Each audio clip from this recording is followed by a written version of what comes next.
Today, we are going to cover the main event between Derek Brunson and Kevin Holland in depth, giving you all the value picks you want and need. But the big question is, mate, what else is taking your fancy outside of the main event? So the first one that I like is it's in the Bruno Silva versus JP Bays fight. Yep. And you've got Bruno Silva. He's a very well-rounded fighter. He's fought 3 times in the UFC now against quite tough competition. His last fight was against a guy called Bekov, who fights out of Khabib's camp. He's like a big Dagestani, quite a rangy Dagestani, decent wrestler. But Bruno Silva's lost his last 3 fights, but they've all been against very solid competition. He comes out of a good camp. He comes out of Henry Cejudo's camp, so those guys are pretty well on it, really, in terms of just giving their fighters everything. They're very very like technical, and they use a lot of technology as well, looking at like when fighters need like rest periods, and they're just one of the better camps in my opinion. And he's also got a draw against Casey Kenny back in 2017 as well, so that's quite impressive really, because we know that Casey Kenny has had a pretty good UFC career so far. He lost against Cruz, but he's a good fighter in general, so to get a draw against him also shows you've got to be quite a solid fighter to get a draw against Casey Kenny. He's got a really good leg kicking game, which, as we see more and more in MMA, it's becoming, a bigger factor. And he fights at a decent tempo as well. He's got a decent get-up game. He's just a very well-rounded fighter, really. And at 30 years old, he's in his prime, I would say. And he's fighting against a guy called JP Bays, although it looks like you say JP Bays, sorry, is how they pronounce it, although it looks like you say JP Bays, so I'll probably keep mixing them up. But he's like 24 years old. He's a bit of a prospect. He's a decent wrestler. He's a good athlete. He's coming out of Fortis MMA, so he's also out of a good camp. But I've seen that his stand-up in previous fights looks a little uncomfortable. You can tell that the guy prefers to grapple. He wants to get his fights to the ground, and he's generally fought some lower-level competition. So I quite like Bruno Silva in this fight. Like I messaged you a few days ago to take him at 2.7, and that's coming quite a bit. But I'd still be happy to take him at the current price. It's like 2.35. Probably take him down to about 2.2. And it's mostly because I went back and I watched some of this JP Bays' previous fights, and he fought a guy called Gamzat Magomedov in a promotion called Brave. And he got a disqualification win there, but he struggled in that fight, really. He couldn't implement his wrestling, and he was getting beaten up in the 3rd round, and this Magomedov elbowed him in the back of the head, and it wasn't like a bad one, really, but Bays decided to take the DQ win. And just looking at that fight, I just think a well-rounded guy like Bruno Silva is going to cause him problems, and I could see kind of his experience like getting him through this fight. Yeah, I mean, I remember, like you said, you texted me 2 days ago. It's 2.7. I think I got on at 2.62, luckily. And it's so strange to see Bet Victor and Unibet still at 2.5. So that's obviously 100% take that price if you can get it. And I was looking at Pinnacle a day ago, and they were down at 2.3. So yeah. I mean, it's pretty obvious bet here. I mean, you can do all the breakdown you like, but if you're getting that kind of value on Victor or Unibet, you have to take it. So you said lowest price you'd take would be around 2.3, 2.25, something like that? Yeah, well, like I say, as a pretty close fight, but I'd like to. I mean, JP Bays is a little bit bigger. He might be able to implement his wrestling game, but I'd be pretty happy even down to 2.2. I think that's the lowest I'd go. So all the current prices, in my opinion, are still value. Nice. Let's bet him all the way down to 2.2 then. Grant Dawson versus Leonardo Santos, mate. Another one taking your fancy here. Yeah, so I think this will be a really good fight. Leonardo Santos is 41 years old now, so he's getting to the end of his career. He fights out of Nova União, but he's got a really sharp boxing game. He's got some really nice long straight shots. He's got a good jiu-jitsu base. He's a very credentialed jiu-jitsu practitioner, and he's just shown really, even at 41 years old, he's still shown to be competitive. In his last fight, it did look like he was slowing down a little bit, and that's going to be something that Dawson can probably capitalize on, because Dawson's very explosive. He's a well-rounded guy. He's only 27 years old. So he's coming right into his prime right now. He can be a little wild. He does like throw big wild right hands, and he's prone to just like not really setting up his jumping knee strikes. He'll just kind of throw a jumping knee strike out of nowhere, and sometimes he just shoot from a little far out without setting it up as well. But he's got really good cardio, and he can push a really high pace. So I think if it goes to a decision, that it's likely that Grant Dawson will win this fight. But I do think that just due to the fact that he's still pretty wild, and he will kind of explode, I do think that Santos has got enough ability on his feet to catch him with his boxing, because his boxing is really good. I mean, the guy stopped Kevin Lee, he stopped Stevie Ray quite recently, a few years ago that was. So the guy does hit hard, and I like it in this fight to take Santos to win inside the distance. So I don't know if the props are out on Odds Checker yet. So I looked on best fight odds, and found odds of 5 with like 5 times and a few other places. So I imagine that when they do open up, you'll be able to get 5, and I think that's worth taking. Yeah, so Leonardo Santos inside the distance, so KO or submission. Yeah. So if you can get 5, I think that's a very good price. And a shout out to Leonardo. He has to be the best aging 41-year-old you've ever seen that's a fighter, eh? I know, yeah, he still looks pretty good for 41. I hope I look like that in a few more years. He's got some good genetics, mate. Not your Romero. No. Number 1 guy, isn't it? No. He's got the gold medal there, Yoel. All right, mate. You've got one of my favourite fighters here too, Tuivasa, taking on DonTale. Mate, I'll be disappointed if there's anything but a Tuivasa victory here, mate. Yeah, so this should be a good fight. It's two big guys that like to strike. DonTale Mayes is coming out of the Winklejohn camp, and he kind of fights with that John Jones-esque style. It's a style that they kind of put into a lot of their fighters. Like, they like to use range, and they like to use kicks, and Mayes does try and implement that. But he's a very big guy. He's a big, powerful striker. He's really durable. Like, if you go and watch his fight against Cyril Gane, he was taking some big shots from Cyril Gane, big shots to the body, punches, and he was there until, he got heel hooked in the 3rd round. But in terms of striking, he still stayed there. He has shown to tire a little bit in the 3rd round, but I think Tuivasa is also a guy that tires, because Tuivasa is he did look good in his last fight against Struve. He's very explosive. He's got quite good head movement. He's got big power as well for his size, but he doesn't generally grapple, and that's where Mayes has tended to struggle.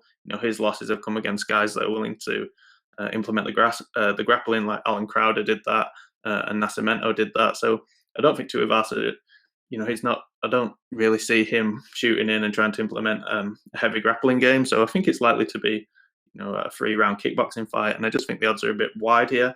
Probably have Mayes like 2.5, 2.6 range, and you can get like 2.75. I got him at 3 on Betfair this morning. So 2 heavyweights, 2 big guys with power. A striking match just seems too wide for me. Yeah, there's multiple places here. You get 3s at Sky Bet and Unibet, and you can get maybe 2.9 on the exchanges. So yeah, the odds are well and truly still there. DonTale Mayes as low as 2.75. We will go with there, mate. Awesome stuff. There's 3 nice picks for you all heading into the main event. So hopefully you guys can get on all of those. The prices are still quite new. So yeah, should be plenty of opportunity to jump on those by the time this comes out, mate. Let's go over to the big one. This should be a quick, nice little podcast here, because it's not the biggest card, not the biggest names on this card, but we've got Brunson versus Holland. Brunson on a 3-fight win streak, or both of these fighters are on big win streaks. Brunson's most recent 3 wins have come over Theodoro, Heinisch, and Shabazian. Holland, one of the fighters of the year in 2020 with 5 wins, which is quite extraordinary. 4 of those via finish. Highlighted, I mean, it was a sad finish for us, the Jacare fight, because we had Jacare at submission at some ridiculous odds. But that incredible finish over Jacare was the highlight of those 5 wins. It was something you might not ever see again. It was one of those finishes, very, very special. Mate, breaking down this fight, I'll just quickly get up the odds on everyone's screen. I'm sorry, I was just looking at the method of victory markers because they've just released them today. Kevin Holland at around the 1.6-ish kind of mark. You can get 1.62, 1.63 on the exchanges. Betfred 1.62. And Derek Brunson, you can get as high as 2.45 on Unibet. Unibet's providing some nice prices today, actually. And but yeah, some other bookies have them around 2.38, 2.4. Mate, do you think it's as simple breaking down this fight as wrestler versus striker, would you say? Would that be a very simplistic breakdown of this fight? Yeah, I think if Brunson wants to win the fight, then he does need to implement his wrestling. And the guy does have really good wrestling. Like if you go back and watch his fight against Yoel Romero from years ago, I mean, Brunson, well, this is from memory, Brunson was able to get the better of Romero on several occasions in that fight using his wrestling. I mean, the guy's, he's a top level athlete. He's extremely explosive. He's got that strong wrestling base and he's got natural power. And he's become a much more patient striker as well later on in his career. Like if you probably remember the fight against Whitaker, where he was just like chasing him and swinging. I was shitting myself, mate, because that was Whitaker's first big fight against a pretty well-known name. And, being Australian, I was just shitting myself because this guy's just running around the cage throwing haymakers and he can knock someone out with them.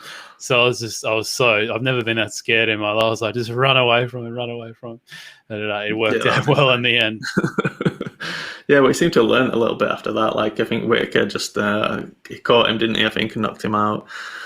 But for me, like Brunson's more of like he's like a good athlete turned fighter for me, rather than being like a pure fighter. And I think that might show in this fight. And the guy's getting a bit older as well. He's 37 years old.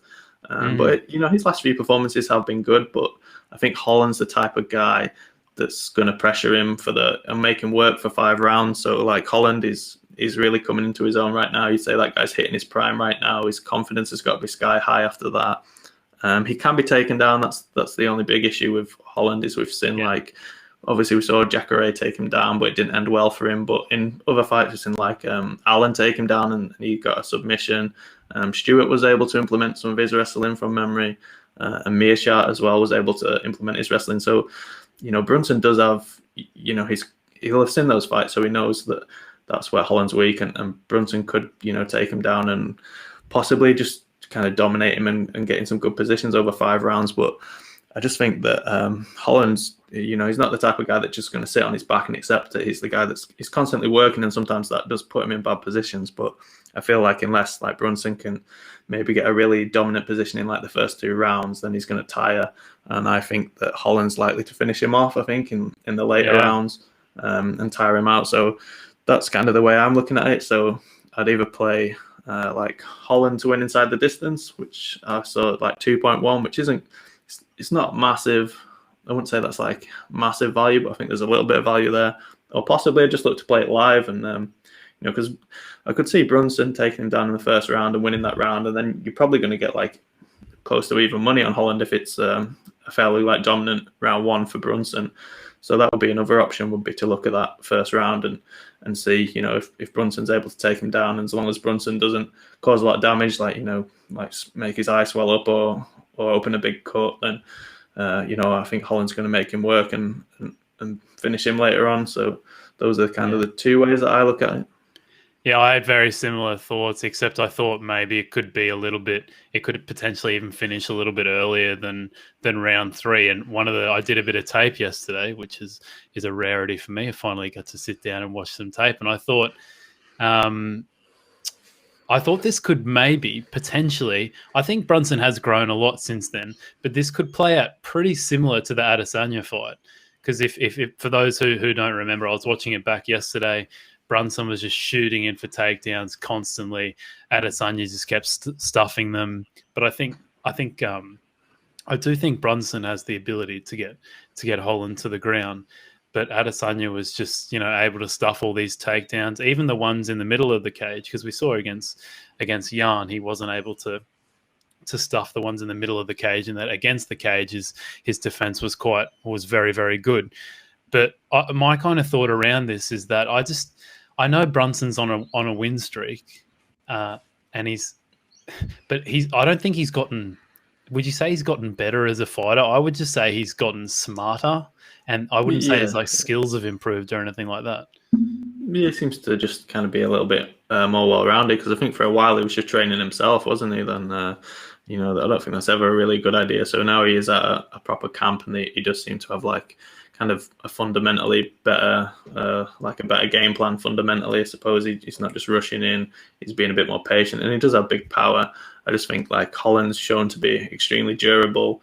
He's got really good cardio, because he's very calm in there. He's always talking.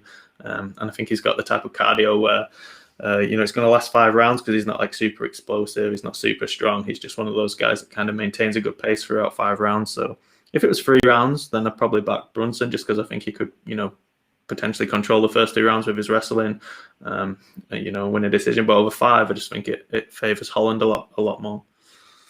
Yeah, no, good stuff, mate. And one of the things I noticed watching back the Brunson-Shabazian fight yesterday was he got hit quite a lot, Brunson. Like he got hit quite a decent bit. And it was kind of like a reasonably crazy fight. Like there was, both guys were getting hit. There were takedowns here and there. There were takedown stuff here and there. So it was kind of a bit all over the place. And I get the feeling that it kind of could play out pretty similarly to the Holland fight. And you just wonder, like, Shabazian obviously has power, but do you think Brunson would be able to take Holland's power? Maybe. I mean, I just think with Brunson that, when he gets in trouble, like we saw in the Adesanya fight, he kind of just like folded in that fight, didn't he? And then Jacare rocked him and hurt him in that fight from memory. And I just like Holland's durability seems really good. He's fought guys like Thiago Santos, didn't he? He went up and fought Santos on short notice, and I don't even think Santos properly wobbled him. And Santos is one of the kind of pound for pound, probably one of the biggest punchers in the UFC. So, Brunson could put him out. Anyone can be put out, but I just think with Holland's confidence, and I just think he'll be too active, and I just think he's too durable, really, to get blasted out of there early. So, unless Brunson can take him down and get a dominant position quite early, I think he's going to be in trouble as the fight goes on. Yeah, cool, mate. Well, let's look at some of the betting markets you mentioned earlier.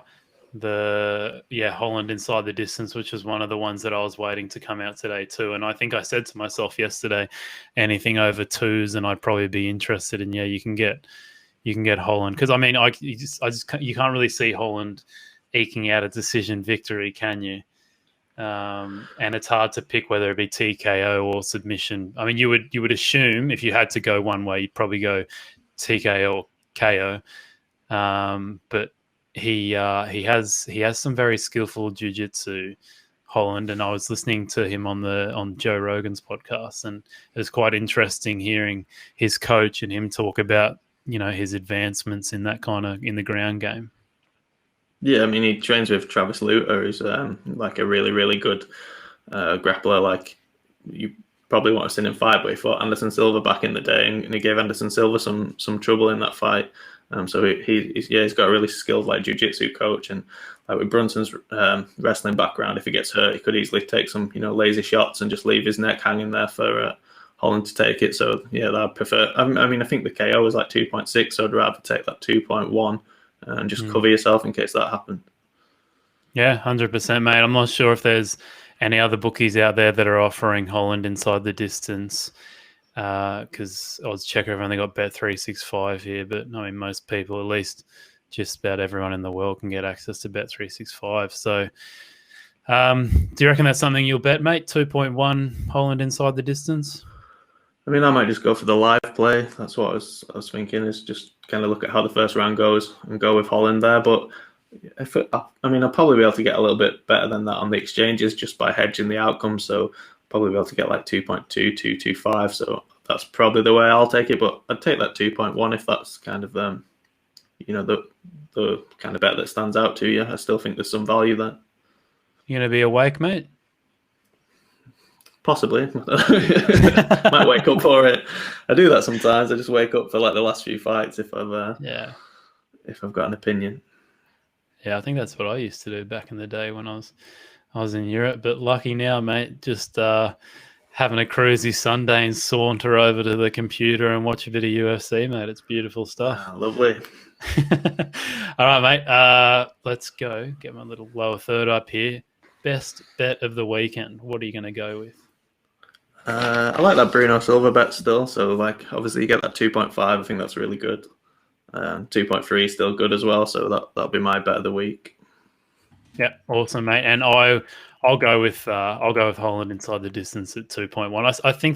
I think there is value there because the way you can look at it is 1.6. You get 1.6 for him at the moment on the money line, and if he is going to win the fight, it's a very, very, you'd say like a 90% chance that it's probably going to be inside the distance, maybe a little bit less than that, like a very strong possibility. And you can get 2.1 at the moment. You might be able to get even more elsewhere. So I'll go with that one.